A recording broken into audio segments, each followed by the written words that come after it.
My name is Aishvarya, and today I'm going to be in conversation with Vandana Singh Lal on behalf of Oxford Bookstore.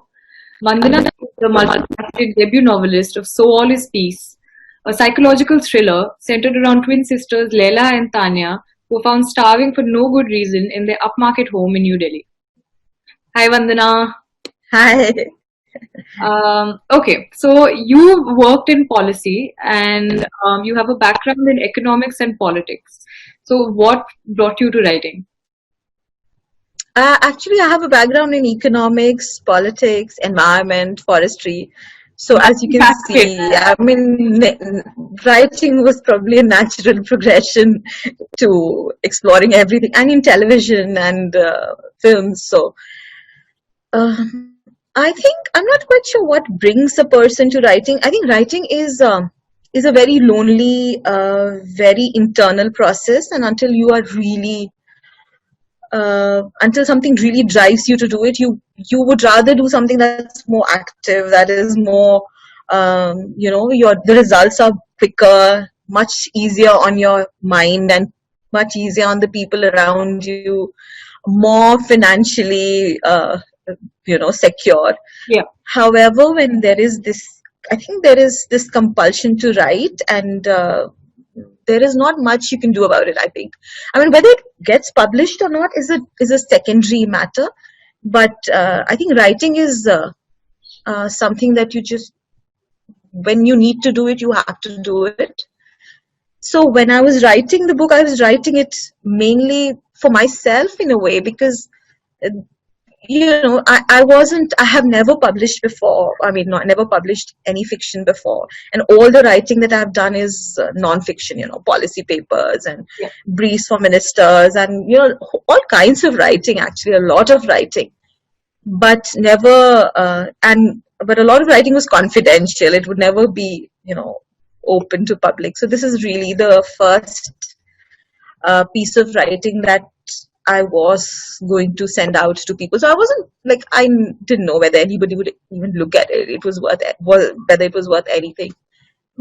But uh, it is something that I had to do for myself. And then when people started reading it and saying that they really loved it and they really loved parts of it, and a lot of it resonated with what they have felt and they had felt in the past, or with their lives and with things that have happened to them. I think that was really fantastic, because I've always loved stories. I've always loved literature. I've loved hearing stories. I've loved reading stories, reading books. So books have really made a lot of difference in my life, in the way I see the world, in the way I interact with the world. So if even like 10 people feel moved enough, or something changes in their head because of reading my book, I think that's very, very, I'll be very grateful, and I'll be very happy with that. So I think that's how writing happens. I don't know if I can really answer this question. No, you answered it very well. But I think that's how writing happened. The novel, it has a very unusual plot, and I mean it's appropriate for the unusual times. But it really delves into all things macabre. In the microcosmic world of the book, as well as in a larger, more macrocosmic sense. Even so, it's titled "So All Is Peace." So, is the misleading title meant to kind of throw readers off, or I mean, was the streak of sanguinity a deliberate inclusion? No. So the title comes from Edward Lear's couplet. I don't know if you've seen it. Yes. Would you like to read it? It's in the first page of the book, or would you like me to read it? Why don't you read it? No, I think you should. No, you read it. Because, the absurdity of it. Yeah. So when you read it, you'll realize that it's so... It really struck me as the first page that you open up. You say, I was much distressed by next door people who had twin babies and played the violin, but one of the twins died and the other one has eaten the fiddle. So all is peace. So that is kind of self-explanatory, right? In the sense that, so my story is about twins, and it is about, to some extent, the whole notion, we live in this world, we believe everything is is okay, everything is fine and we can move on, while there are these, so what is the cost at which we pretend normality? Yeah. Who are the people who are being crushed? Who are the people who we never talk about because it's too uncomfortable? So I think I think that's what Lear's couplet said, and it just, when I'd read it a long time back, I wasn't going to ever use it as my book. I never thought I'd ever use it as the title of my book, but it had stayed in my head. And when I was writing this book, I think the name of the novel came midway through the book. Well, like one fine day, I was like, "This is what I'm going to call it," uh, because a lot of when you're writing, characters, the story just stays in your head, and you don't know when what will occur to you. It's a process that nobody can explain. I can't explain. I don't know about other authors if they can explain it. And so one fine day, this seemed just the right title. And no, it is not. It is not telling you that everything is fine. It is telling you just completely the opposite, that everything is really not fine, and we can say that everything is peaceful and fine, but it's not. That's not true. So no, I didn't mean it That in was really the sense of that. Yes, everything is peaceful. Yes, okay. not really in that. The painting by Shazaroo, the two sisters. It's a recurring motif throughout the novel. They seem to be constant spectators, sort of watching the story unfold. And I think the beauty of the painting has been described in the opening paragraph of the novel. And then as we progress, I think at some point Raman comments that the painting and the women in it both begin to look decrepit and wilted. So, this has got a very wild-esque Dorian Gray sort of imagery, that comes to mind. So, was this intentional, or, what do these two sisters represent? No, that is very interesting perspective that you've put into the book. I mean, like I said, fiction speaks to different people in different way. I did not think of it as in the Dorian Gray way, but probably that is one of the ways that you can look at it. For me, when it comes to art or literature or things that do not necessarily have definitions or explanations, I think it's difficult to explain why something would appeal to you and why you would write or paint in a certain way.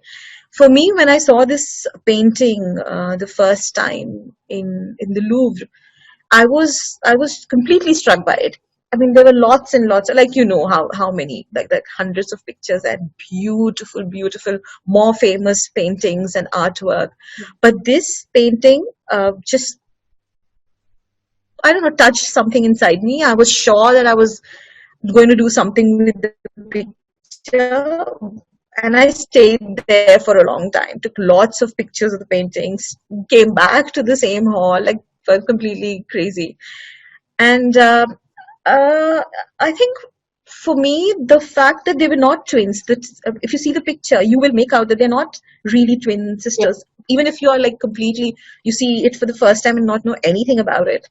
But still, there is that semblance of a twinship. There is that those elements, and I was very intrigued by. I didn't even want to know why there were these two sisters who didn't look like twins but were meant to look like twins. I was just completely intrigued by the way they looked at the um, other people as they were being painted. I don't know. I mean, it's like I said, that it is difficult to really explain what happens between you and the work of art or the work of fiction.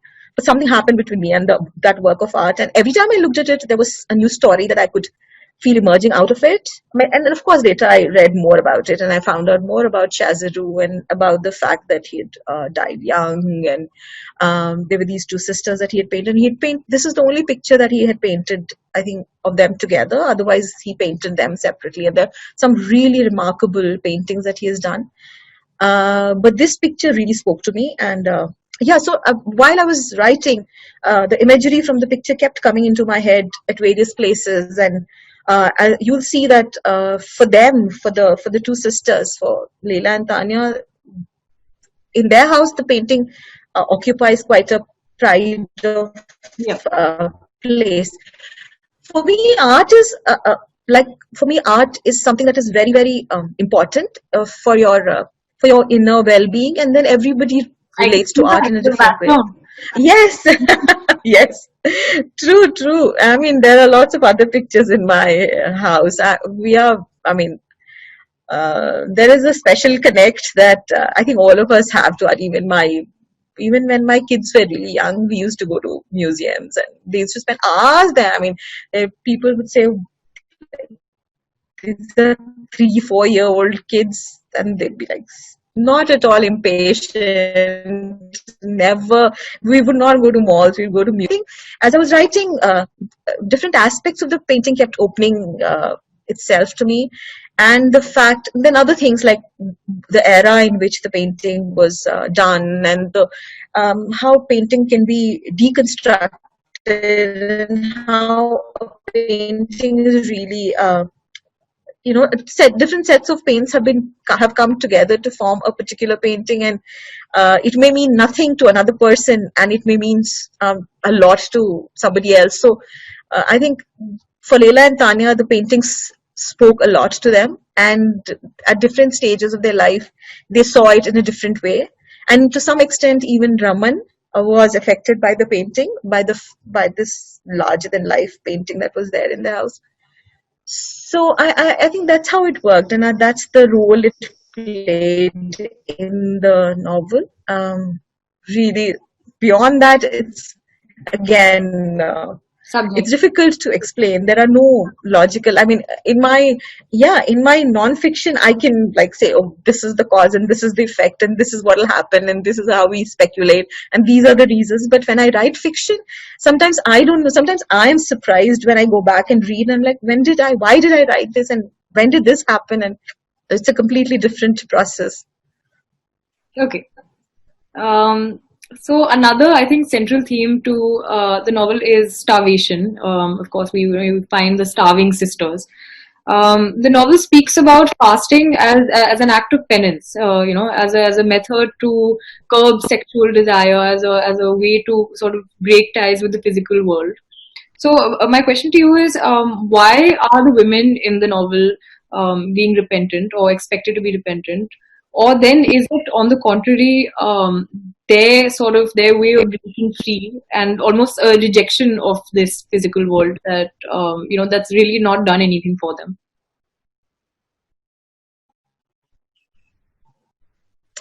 I think it's a mixture of everything. I don't think it was for the sisters. It was they had any they thought about it in any kind of way to.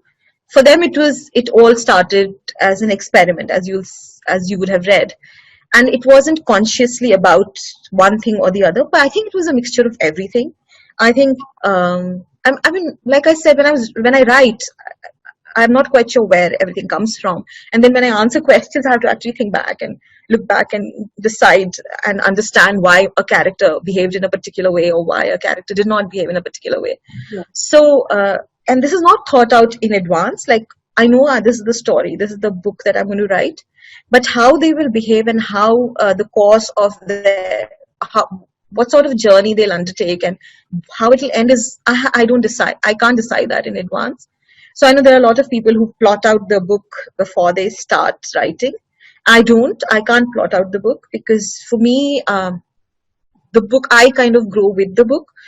So if I look back, I think their reaction was partly because, like you said, physical world.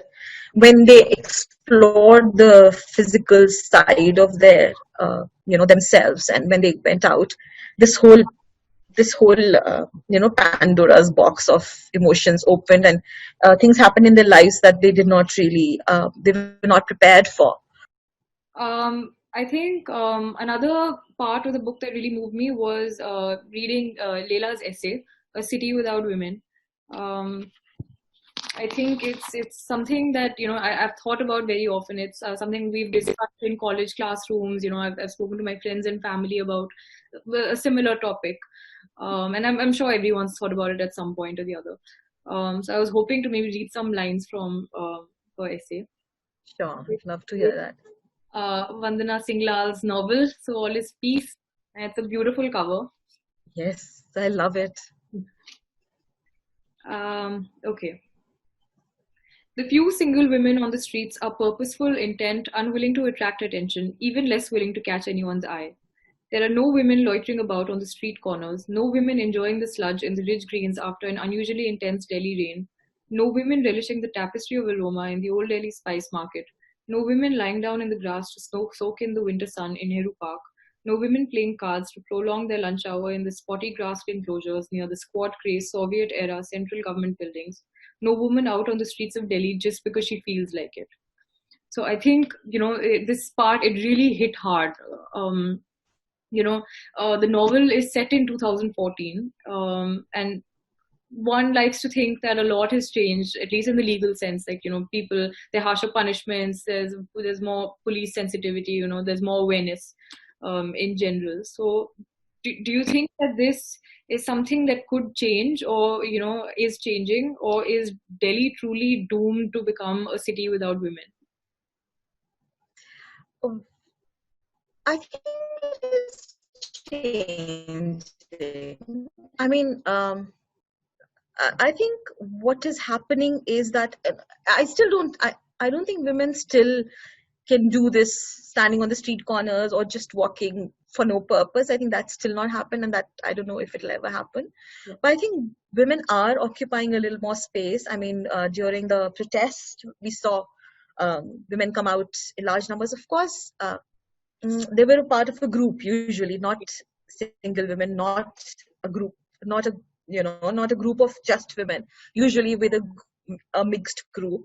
But But even though that it's is, women with an intent to be, they have a reason to be out. You don't see women out just for no reason at all.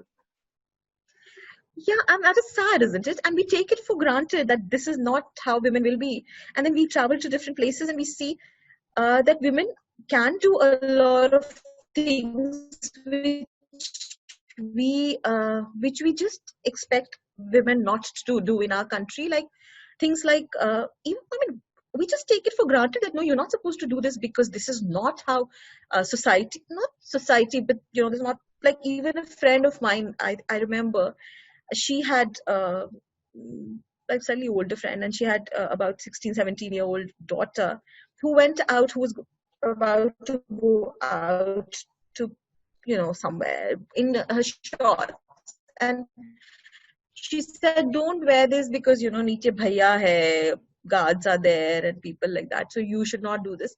And I was thinking that we do not question this meaning, and she's really educated, traveled, she doesn't want to actually curb her daughter's independence. But we do these things just mechanically because we expect the world to be like that, to not accept them the way they are. Women's bodies are supposed to be not, I mean, it's the choice. If a woman wants to hide her body, that's a choice. But if she wants to not, that should be a choice too. But we just take it for granted. So this whole normalization of women having to behave in a different way is something that is something that I have been like I think every thinking woman grapples with at some point of time. And so I wanted to bring it to the fore and to talk about it, um, to talk about it in a way that the reaction to this, if you were not exposed, if you're somebody from Mars and you come to this place and you see that men and women have to behave differently, for what? Why? What is the reason? And so, yeah, but I think we are slowly, well, I hope, I'm an optimist. I don't know if it will change, but I hope it will. I mean, I really don't know. It's difficult to say how things will progress from here. But I was reading after the lockdown, things have gone worse for women in terms of, the level of domestic violence has gone up so much. A lot of women have to do a lot of housework, so their careers are being compromised. And I mean, even if they're working, they still are they have the primary responsibility of their homes when the husband and the wife may both be at home, but it's the woman who has to. So, as a uh, one effect of the lockdown, maybe that we may go back a little bit. I don't know. It's difficult to predict. I hope not. Yeah, here's hoping. Um, so that is definitely, it provides some food for thought. On a lighter note, it's been 6 months since the release of So All Is Peace. So, do you have anything else in the pipelines? Are you coming back with another book? Yes, yes. In fact, two books, a fiction and a non-fiction. I've started working on my novel, and hopefully, it'll take its time. I don't know how much time the book will take, but I started working, so that is very. I'm eagerly awaiting it. I'm Uh, glad somebody is. before we wrap up, could I ask you to maybe read out a passage that's closest to your heart? I mean, the whole book is in a way close to my heart, obviously. But I'll try reading out the beginning of the book. I mean, just after the prologue. This is chapter one, and let me see if I can get a little bit more light here.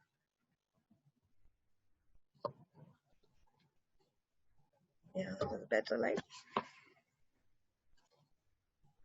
Yeah, you don't want glasses like me. No, not yet. I don't have classes yet, but I mean, I spend so much time in front of the laptop that I'm sure soon I'll be wearing glasses. It is Diwali night.